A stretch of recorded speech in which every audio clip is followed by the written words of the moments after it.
apa yang terjadi di dunia kok sekarang mulai gelisah lagi, kok udah mulai ada Ebola tipe 10, ini apa lagi gitu ya.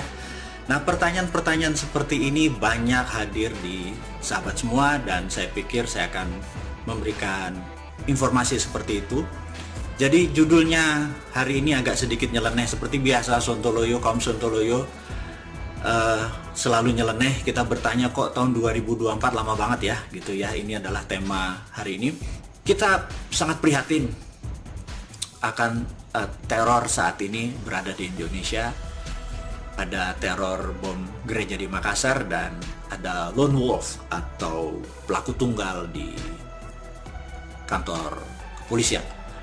Dan saya hanya mengingatkan di akademi dulu, kalau kita belajar, maka pelajaran dasar tentang teror nomor 1, teror adalah act of war. Ingat sekali lagi ya, saya ingatkan bahwa teror adalah act of war. Act itu adalah tindakan, war adalah perang. Jadi terorisme adalah bentuk perang terkecil. Dan perang terkecil adalah perang sel. Jadi pelakunya tunggal, pelakunya kecil. Jadi itu disebut perang teror. Nah, karena statusnya perang, kondisi ini bukan tindakan kriminal biasa, maka kadang-kadang polisi melakukan eksekusi dalam tanda petik karena statusnya sudah teror. Nah, ada pelajaran dasar teman-teman, ini mungkin bocoran sedikit bagaimana kaum shadow atau orang-orang yang makan sekolah di akademi kemiliteran itu berpikir. Nomor 1, jika ada fenomena, maka di pikiran mereka, di pikiran kami atau di pikiran Anda, tanyanya begini, who is benefiting? Siapa sih yang diuntungkan? Gitu ya. Nah, siapa yang diuntungkan? Dialah yang bermain. Kemudian, teror di negara berkembang digunakan untuk merubah pemerintahan.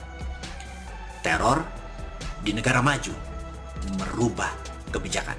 Ya, ini pelajaran dasar di akademi. Kita ulangi lagi.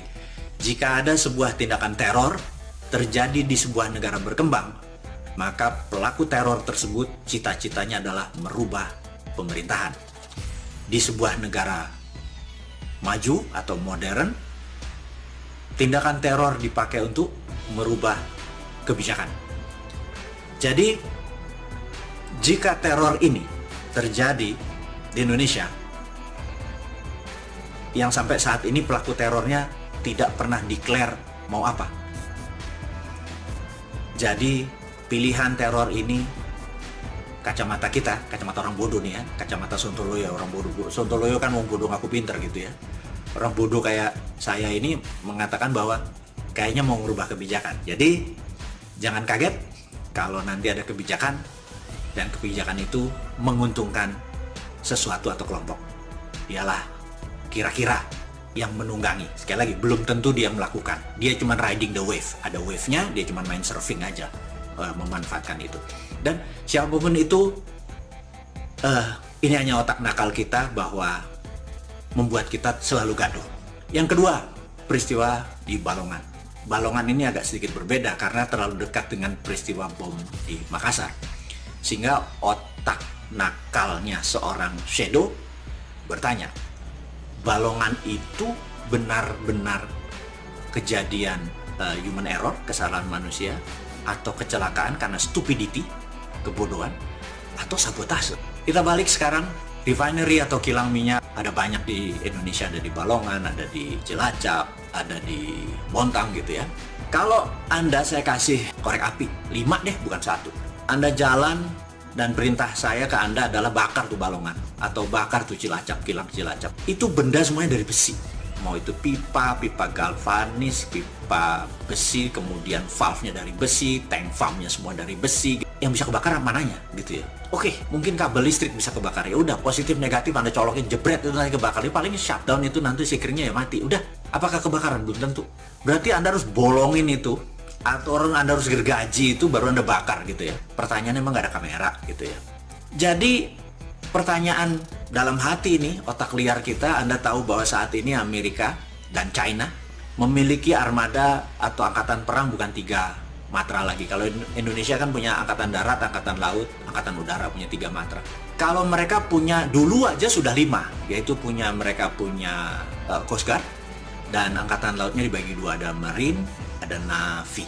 Navy adalah perang naval, perang kapal laut. Kalau Marine adalah perang daratnya angkatan laut. Dan saat ini Amerika dan Tiongkok memiliki matra ke-6, yaitu namanya Space Army, di mana Amerika dengan satelitnya dan memiliki magnetic laser beam. Dan magnetic itu seperti SWL ya, itu kalau kita sonar yang untuk batu ginjal itu ya, Amerika punya, bisa tembak dari satelit. Tiongkok juga punya, bisa dari kapal, dari barge dan lain sebagainya.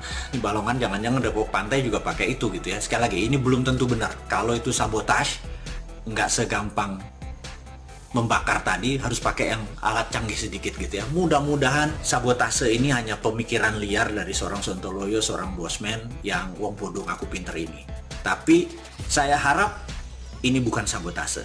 Saya harap ini yang kedua, yaitu memang kegoblokan, memang kebodohan sehingga kebakaran terjadi di Balongan. Nah, kalau ini kejadiannya di Jepang, rasanya pejabatnya ada yang udah ambil katana, sudah harakiri, sudah bunuh diri, atau mengundurkan diri lah setidak-tidaknya. Tapi sejauh ini pejabatnya belum ada yang melakukan harakiri atau belum melakukan mengundurkan diri karena malu, karena tidak bisa mengelola pangkalan minyak yang sangat strategis tersebut gitu ya. Kok belum ada budaya malu gitu ya. Nah, itulah old mind. Kenapa saya bilang 2024 lama banget. Nanti di 2024 generasi kita penuh malu yang gede.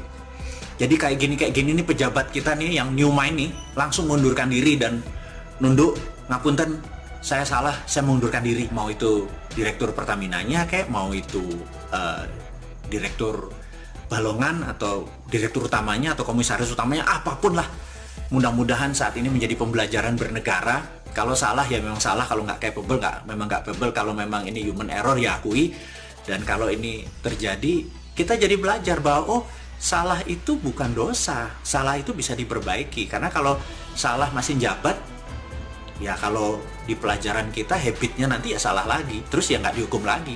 Ya terus nanti pensiun rumahnya gede, terus mulai menggunakan kata-kata bijak, terus menjadi ahli agama mendadak karena duitnya udah banyak, jadi tahu-tahu menjadi orang bijak. Selagi saya adalah malu-maluin Anda itu. Lebih baik siapapun itu, siapapun yang terlibat di Balongan, satu, pastikan ini bukan sabotase. Dua, kalau ini human error, mundurlah gitu ya. Ini membuat anak-anak muda, generasi-generasi new mind, generasi milenial, generasi zilenial menjadi oh begitu cara bernegara, oh begitu menjadi pejabat. Gitu sahabat semua. Kembali kita bercerita tentang geopolitik, geostrategi, geoekonomi, tapi dari sisi internasional. Sahabat semua, Partai Demokrat berkuasa. Jauh-jauh hari saya adalah orang yang memihak kepada, di Partai Demokrat ya, saya memihak pada Bernie Sanders. Karena bukan apa-apa, karena Bernie Sanders memiliki penasihat keuangan atau economic advisors-nya, dia adalah Stephanie Kelton. Stephanie Kelton adalah seseorang yang sama dengan saya, sangat mempelajari dan memperhatikan dan mendetail sekali tentang MMT, Modern Monetary Theory. Di dunia ini hanya dua negara yang mempraktekkan MMT, Modern Monetary Theory, yaitu Amerika dan Tiongkok. Amerika sejak tahun 71, Agustus 71, dan Tiongkok sejak 1989. Dan saya berharap Indonesia menjadi negara ketiga menggunakan MMT secara murni, di mana kalau old mind saat ini masih belum mau menerima MMT, mudah-mudahan new mind nanti di 2024 bisa mengadopsi sehingga kita menjadi negara berdaulat melebihi Tiongkok dan melebihi Amerika. Kenapa kita bilang mengatakan melebihi? Sahabat semua, Tiongkok itu negara kontinental, Indonesia negara archipelago, maritim, Amerika kontinental. Maka kontinental dengan archipelago dengan maritim itu dua ball game atau dua permainan yang berbeda. Sahabat semua tahu bahwa Tiongkok itu yang subur hanya sisi timur dari Tiongkok. Tengahnya Tiongkok kering, baratnya Tiongkok kering.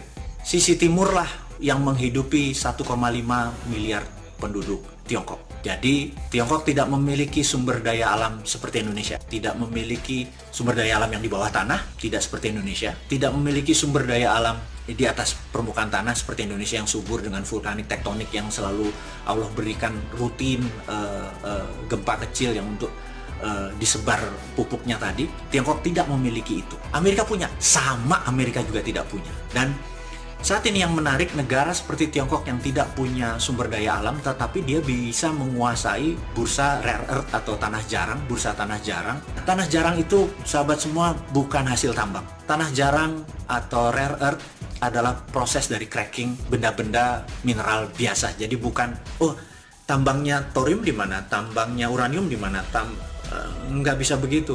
Karena untuk mendapatkan itu mereka harus melalui proses cracking, dan saat ini mereka untuk bahan cracking tersebut mereka bisa ngambil materialnya, misalnya dia ngambil nikel, kemudian dapat lithium, dibayarnya nikel.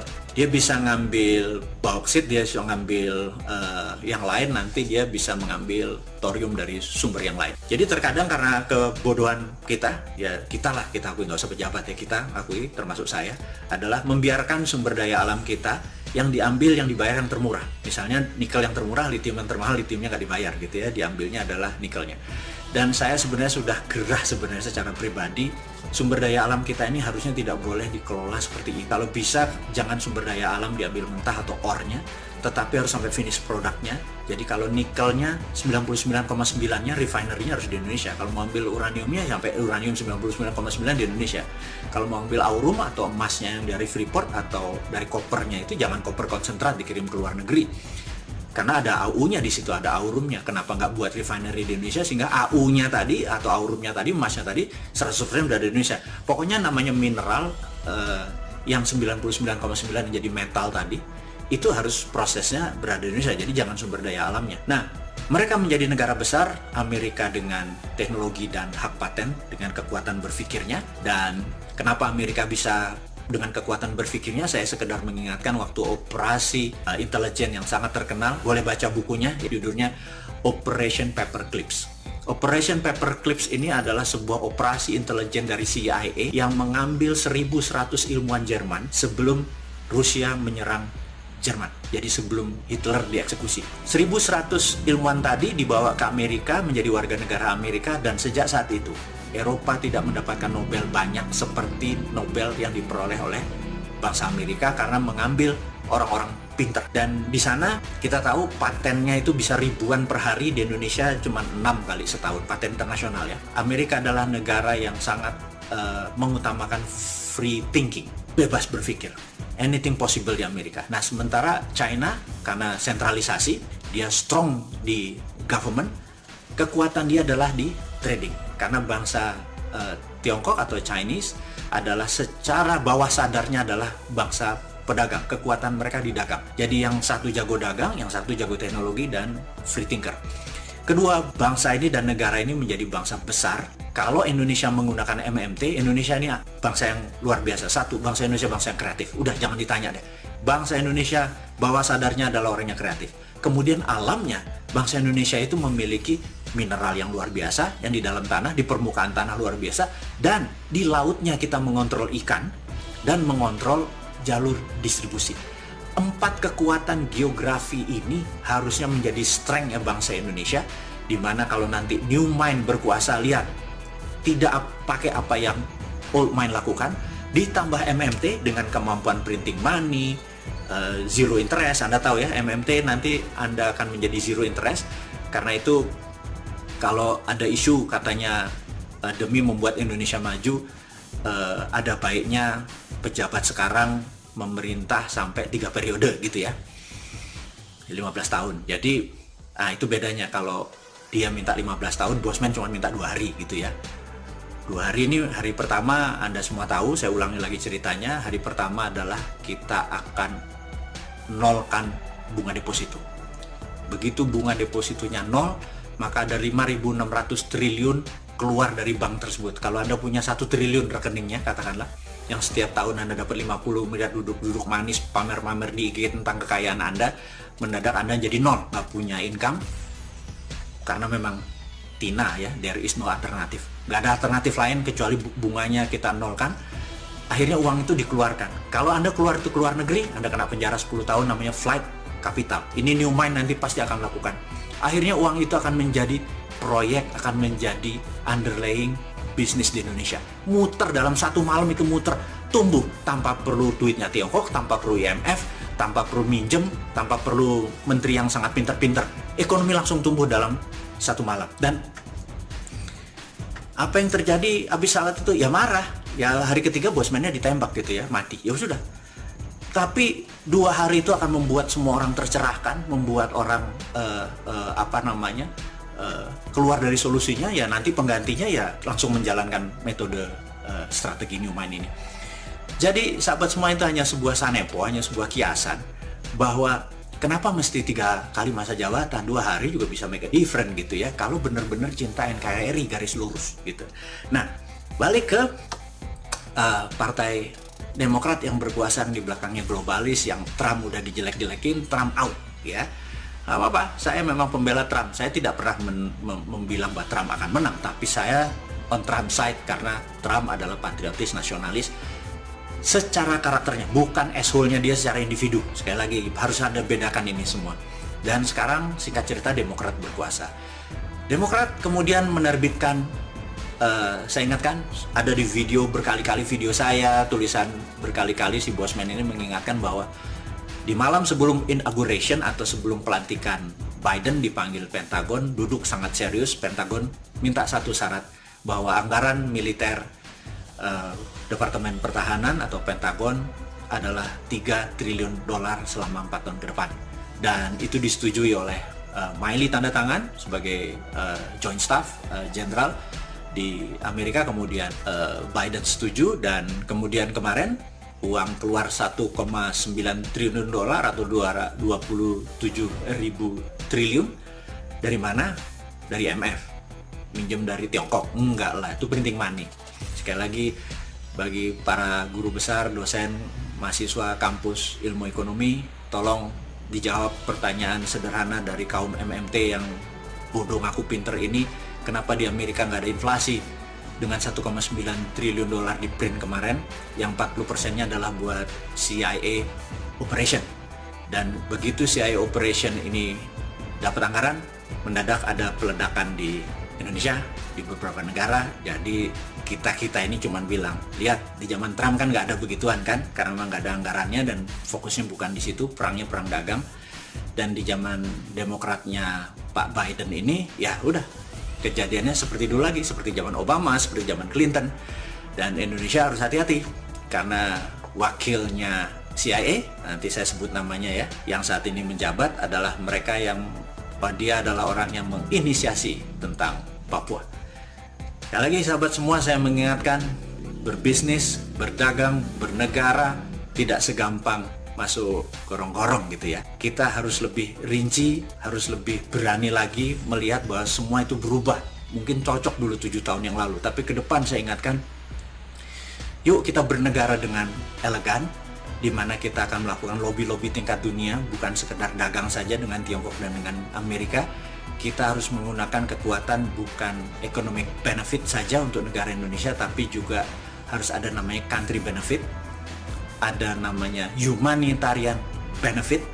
Jadi di mana pada saat nanti kita deal, bukan kita lebih kaya saja, tapi manusia Indonesia lebih sehat, lebih powerful, lebih berdaulat. Dan saya harapkan ini adalah deal yang dilakukan oleh Kementerian Luar Negeri dan mereka-mereka lobbyis internasional, yang saya harapkan kita mulai berpikir lebih powerful lagi untuk bernegara ini.